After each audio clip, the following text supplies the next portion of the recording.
নমস্কাৰ মৰমৰ ছাত্ৰ ছাত্ৰীসকল আমাৰ পঢ়াশালী নামৰ এই ইউটিউব চেনেলটোলৈকে তোমালোক সকলোকে স্বাগতম জনাইছোঁ। এই ভিডিঅ'টোত তোমালোকৰ অসমীয়া পাঠ্যপুথিখনৰ প্ৰথম অধ্যায় শ্ৰী শ্ৰী মাধৱদেৱ ৰচিত বৰগীতটিৰ সকলো পাঠভিত্তিক প্ৰশ্নৰ উত্তৰৰ লগতে কিছু অতিৰিক্ত প্ৰশ্নৰ উত্তৰ আলোচনা কৰিম। ভিডিঅ'টো যদি তোমালোকৰ বাবে উপযোগী যেন লাগে তেন্তে ভিডিঅ'টো তোমালোকে শেষলৈকে চাবা, ভাল পালে লাইক কমেণ্ট শ্বেয়াৰ আৰু চেনেলটো ছাবস্ক্ৰাইব কৰি ৰাখিবা। বলাচোন এতিয়া আমি প্ৰশ্ন উত্তৰসমূহ আলোচনা কৰোঁ আহা। তোমালোকক ইয়াতে প্ৰশ্নাৱলীত দিয়া হৈছে যে 1 নম্বৰত চমুকৈ প্ৰশ্নৰ উত্তৰ দিয়া আৰু ক নম্বৰত সুধিছে নেৰিবা বান্ধৱ মোক জীৱনে মৰণে ঊৰ্ধকমাৰ ভিতৰত দিছে। তাৰপিছত ইয়াতে সোধা হৈছে যে কবিয়ে জীৱনে মৰণে নেৰিবৰ বাবে কাক অনুৰোধ কৰিছে আৰু উত্তৰটো লিখিবা কবি মাধৱদেৱে জীৱনে মৰণে নেৰিবৰ বাবে হৰি অৰ্থাৎ ভগৱান কৃষ্ণক অনুৰোধ জনাইছে। ঠিক আছে, এতিয়া আমি খ নম্বৰ প্ৰশ্নটো চাইছোঁ। খ নম্বৰ প্ৰশ্নটোত কি সোধা হৈছে সনক সনন্দ যোগী যাহাকো ধ্যায় সনক সনন্দ যোগী আদি যোগীসকলে কাক ধ্যান কৰে বুলি কৈছে। উত্তৰটো লিখিবা সনক সনন্দ আদি যোগসিদ্ধ পুৰুষসকলে ভগৱান শ্ৰীকৃষ্ণক ধ্যান কৰে। ঠিক আছে, তাৰপিছত গ নম্বৰ প্ৰশ্নটোত কি সোধা হৈছে কবি কিহত আতুৰ হোৱা বুলি কৈছে আৰু উত্তৰটো লিখিবা কবি সাংসাৰিক দুখ যন্ত্ৰণা বিষয় বাসনাত আতুৰ হোৱা বুলি কৈছে। ঠিক আছে, তাৰপিছত ঘ নম্বৰ প্ৰশ্নটোত সোধা হৈছে যে তোমাৰ পাঠ্য বৰগীতটি কোনে ৰচনা কৰা আৰু উত্তৰটো হৈছে সেইটো কি শ্ৰী শ্ৰী মাধৱদেৱ। বৰগীতটি শ্ৰী শ্ৰী মাধৱদেৱে ৰচনা কৰা, এনেকৈ লিখিলে হৈ গ'ল অতি চমু উত্তৰ। আৰু তাৰপিছত ঙ নম্বৰ প্ৰশ্নটোত সুধিছে যে বৰগীতটি কি ৰাগত বন্ধা আছে, ৰাগটো সুধিছে। আমি উত্তৰটো লিখিব লাগিব যে বৰগীতটি বসন্ত ৰাগত বন্ধা আছে। ঠিক আছে, এতিয়া প্ৰথম 6 নম্বৰ প্ৰশ্নটো প্ৰশ্নটোত সোধা হৈছে যে কবিয়ে বান্ধৱ বুলি কাক সম্বোধন কৰিছে। উত্তৰটো লিখিবা কবিয়ে বান্ধৱ বুলি ভগৱান শ্ৰীকৃষ্ণক সম্বোধন কৰিছে। ঠিক আছে, তাৰপিছত আছে যে মৌপাশ মানে কি। মৌপাশ মানে কি সুধিছে, উত্তৰটো লিখিবা মৌপাশৰ অৰ্থ হৈছে মায়াৰ বান্ধন।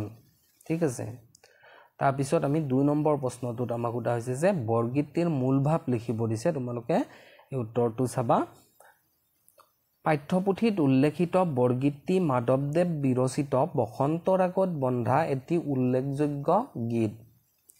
তাৰপিছত তোমালোকে লিখিবা বৰগীতটিত মহাপুৰুষজনাই ভগৱান শ্ৰীকৃষ্ণৰ প্ৰতি আকুল অনুৰাগ আৰু ভক্তিভাৱৰ জৰিয়তে ভগৱান শ্ৰীকৃষ্ণৰ প্ৰতি থকা দাস্য ভক্তি সুন্দৰ ৰূপত পৰিস্ফুট কৰিছে। এইটো তোমালোকে কি কৰিবা এই বৰগীতটি এইটো তাত পেৰেগ্ৰাফ চেঞ্জ কৰি লিখিবা। তাৰপিছত আকৌ পেৰেগ্ৰাফ চেঞ্জ কৰিবা ভগৱানৰ অপাৰ মহিমা প্ৰতিপন্ন কৰিবলৈ গৈ কবিয়ে কৈছে যে যাৰ মহিমাৰ কথা কৈ শেষ কৰিব নোৱাৰি, যাক সনক সনন্দ আদি যোগসিদ্ধ পুৰুষসকলে ধ্যান কৰে, যাক নিগম শাস্ত্ৰই বিচাৰি নাপায়, তেনে অনাদি অনন্ত পৰম পুৰুষক উপলব্ধি কৰাটো সাধাৰণ মানুহৰ বাবে তেনেই অসম্ভৱ। একমাত্ৰ হৰিৰ ইচ্ছাতহে আনে তেওঁক বিচাৰি উলিয়াব পাৰে। মানুহ বিষয় বাসনাত লিপ্ত হৈ থাকিলে মোক্ষ প্ৰাপ্তি কেতিয়াও সম্ভৱ নহয়। সেয়েহে কবিজনাই হৰিৰ চৰণ কমলত আশ্ৰয় ল'ব বিচাৰে যাতে এই মায়া মোহ থকা সাংসাৰিক জ্বালা যন্ত্ৰণাৰ পৰা মুক্তিৰ পথ লাভ কৰে। বৰগীতটিত কবিজনাই ভগৱান শ্ৰীকৃষ্ণক হৰি বাপ নাৰায়ণ মাধৱ আদি সম্বোধন কৰিছে আৰু তেওঁৰ চৰণত সেৱা জনাই তেওঁক কৰুণাসাগৰ বুলি শৰণ লৈছে যাতে কৃপা কৰে। কবিৰ মতে প্ৰভুৰ চৰণ যুগল হৈছে মহাধন আৰু ভকতৰ বাবে হৰিয়েই হৈছে জীৱন স্বৰূপ। হৰিৰ কৃপা লাভ কৰিব পাৰিলে মানুহে মৌপাশৰ পৰা মুক্তি লাভ কৰিব পাৰে। এইখিনিলৈকে তোমালোকে লিখিলে মূল ভাৱটো হৈ যাব।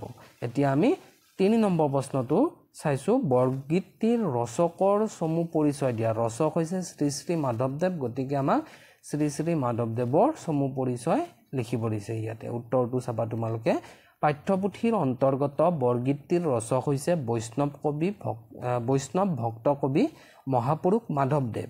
শ্ৰীমন্ত শংকৰদেৱৰ প্ৰধান আৰু প্ৰিয়তম শিষ্য মহাপুৰুষ মাধৱদেৱ হৈছে নৱবৈষ্ণৱ ধৰ্মৰ অন্যতম প্ৰচাৰক তথা অসমীয়া বৈষ্ণৱ ভক্তি সাহিত্যৰ অন্যতম হোতা। মহাপুৰুষজনাৰ জন্ম হৈছিল লখিমপুৰ জিলাৰ নাৰায়ণপুৰৰ লেটেকু পুখুৰীত 1489 চনত। তেখেতৰ পিতৃৰ নাম আছিল গোবিন্দগিৰি আৰু মাতৃৰ নাম আছিল মনোৰমা। নৱবৈষ্ণৱ ধৰ্ম প্ৰচাৰৰ নিমিত্তে গুৰুজনাৰ পদাংক অনুসৰণ কৰি তেখেতে ভালেমান গীত, পদ, নাট, ভটিমা আদি ৰচনা কৰাৰ উপৰিও সত্ৰ প্ৰতিষ্ঠা কৰে। নামঘোষা হৈছে তেখেতৰ জীৱনৰ কীৰ্তিস্তম্ভ। ইয়াক হেজাৰী ঘোষা নামেৰেও জনা যায়। এইখিনি কথা তোমালোকে মনত ৰাখিবা। নামঘোষা মাধৱদেৱৰ জীৱনৰ কীৰ্তিস্তম্ভ, আৰু যদি আমাক শংকৰদেৱৰ সোধা হয় তেতিয়াহ'লে এইটো হ'ব কীৰ্তন ঘোষা। ঠিক আছে, এই দুটা কথা কুৱেশ্যন প্ৰায় আহি থাকে, গতিকে তোমালোকে মনত ৰাখিবা। আৰু নামঘোষাৰ আন এটা নাম হৈছে হেজাৰী ঘোষা। ইয়াক হেজাৰী ঘোষা নামেৰেও জনা যায়।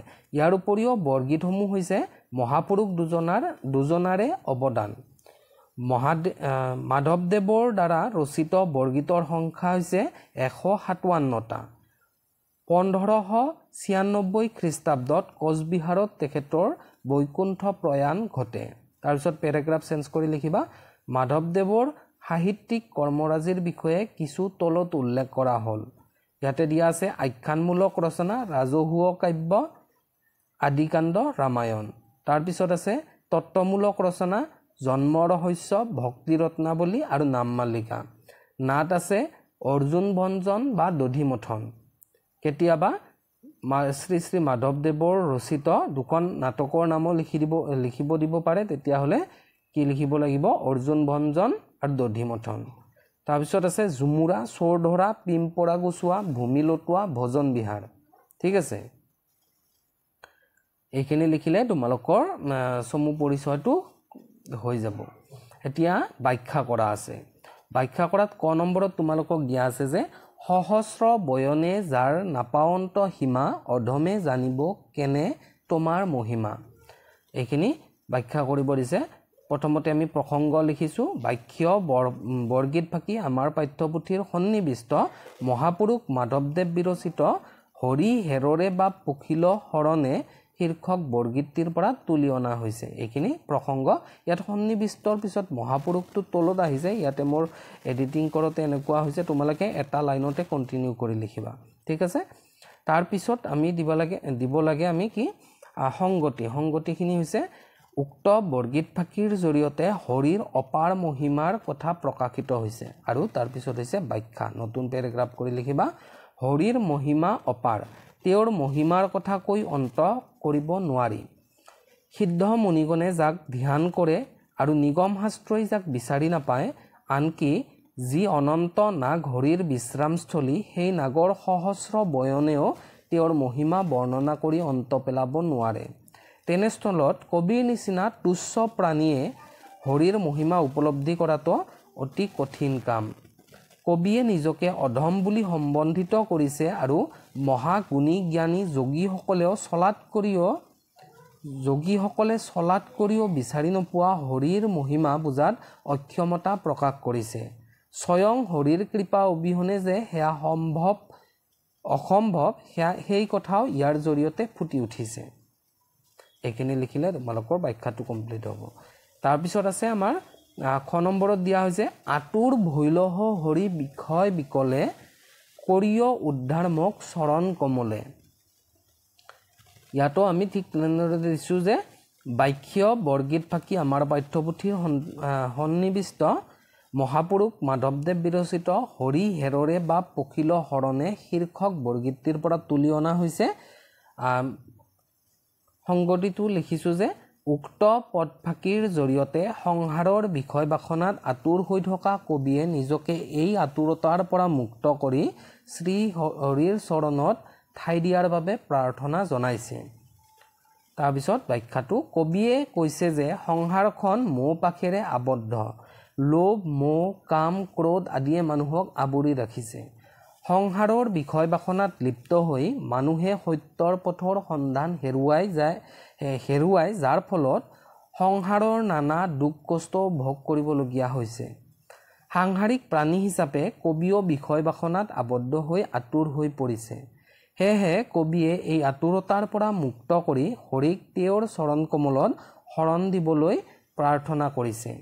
কবিৰ মতে বিষয় বাসনাত আতুৰ হৈ কষ্ট পোৱা মানুহে তেওঁৰ কমলসম চৰণত আশ্ৰয় লৈ সেই কষ্টৰ পৰা মুক্তি পাব পাৰে। গতিকে জীৱই সংসাৰৰ বিষয়ে বাসনাত আবদ্ধ নাথাকি হৰিৰ চৰণত শৰণ ল'লে যে মুক্তিৰ পথ লাভ কৰে, সেই কথাকেই মহাপুৰুষজনাই উক্ত পদফাঁকিৰ জৰিয়তে বৰ্ণনা কৰিবলৈ প্ৰয়াস কৰিছে। এইখিনি লিখিলে হ'ব। এতিয়া আমি গ নম্বৰটো চাইছোঁ। তোমাৰ চৰণ দুই মোৰ মহাধন, ভকত জনেৰ নিজ তুমিহে জীৱন। ইয়াত লিখিছোঁ বাক্য বৰগীত ফাঁকি আমাৰ পাঠ্যপুথিৰ সন্নিৱিষ্ট মহাপুৰুষ মাধৱদেৱ বিৰচিত হৰি হেৰৰে বা পখিল শৰণে শীৰ্ষক বৰগীতটিৰ পৰা তুলি অনা হৈছে। উক্ত পদফাঁকিৰ জৰিয়তে কবিয়ে ভগৱানেই যে ভকতসকলৰ জীৱন আৰু তেওঁৰ চৰণ যুগল যে ভকতসকলৰ বাবে অমূল্য ধন, সেই কথা প্ৰকাশ কৰিবলৈ প্ৰয়াস কৰিছে। তাৰপিছত লিখিবা কবিৰ মতে জীৱই সংসাৰৰ মোহপাশত বন্দী হৈ আতুৰতাত ভুগিব লগা হয়। সংসাৰৰ মায়ামোহৰ পৰা মুক্ত হ'বলৈ হৰিৰ চৰণত শৰণ লোৱাৰ বাদে আন কোনো গতি নাই। হৰিৰ কৃপা লাভ কৰিলে মানুহে মোহপাশৰ পৰা মুক্তি লাভ কৰিব পাৰে। গতিকে তেওঁৰ চৰণত শৰণ লাভ কৰা মানে জগতৰ অমূল্য ধন লাভ কৰা একে কথা।